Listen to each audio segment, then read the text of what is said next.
A service provided from Singapore may have helped a ship linked to North Korean sanctions operate under another country's flag. Now, a company and its 49-year-old director are facing serious legal consequences.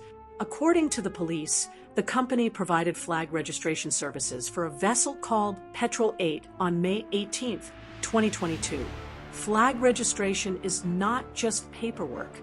A ship's flag determines which country officially registers it, and which maritime rules apply to its operations.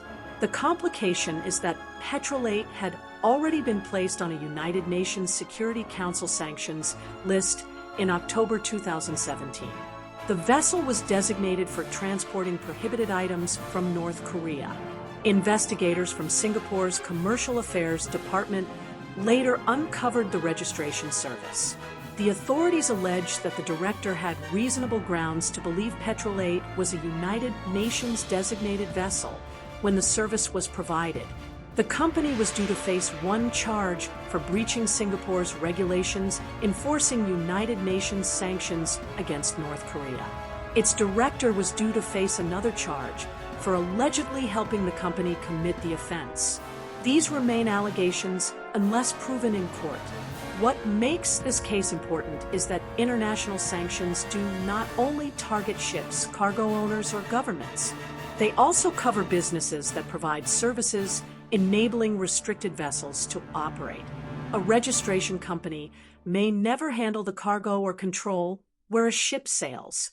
However, its services can still give a vessel the legal identity needed to enter ports, secure documents, and continue operating internationally. That is why businesses involved in shipping must conduct checks before accepting a client.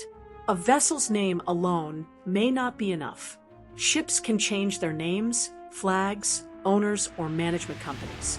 Service providers may need to check identification numbers and international sanctions databases to understand who or what they are dealing with.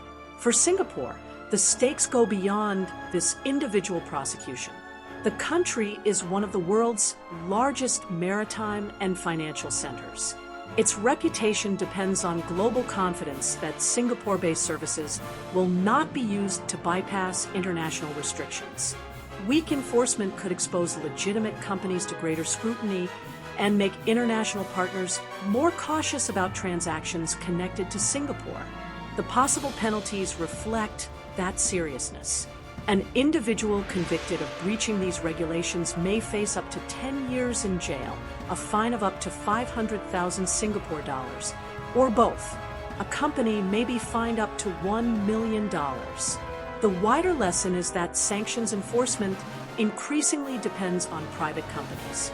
Registration agents, banks, insurers, and logistics providers can become part of the enforcement chain, even when they are far removed from the prohibited goods. In my view, the key question is not whether every company can predict what a customer will do. It is whether warning signs were available and whether reasonable checks were carried out before services were provided.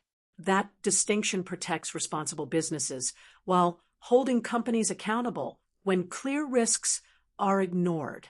Do you think companies serving international vessels should face stronger checks before completing any registration?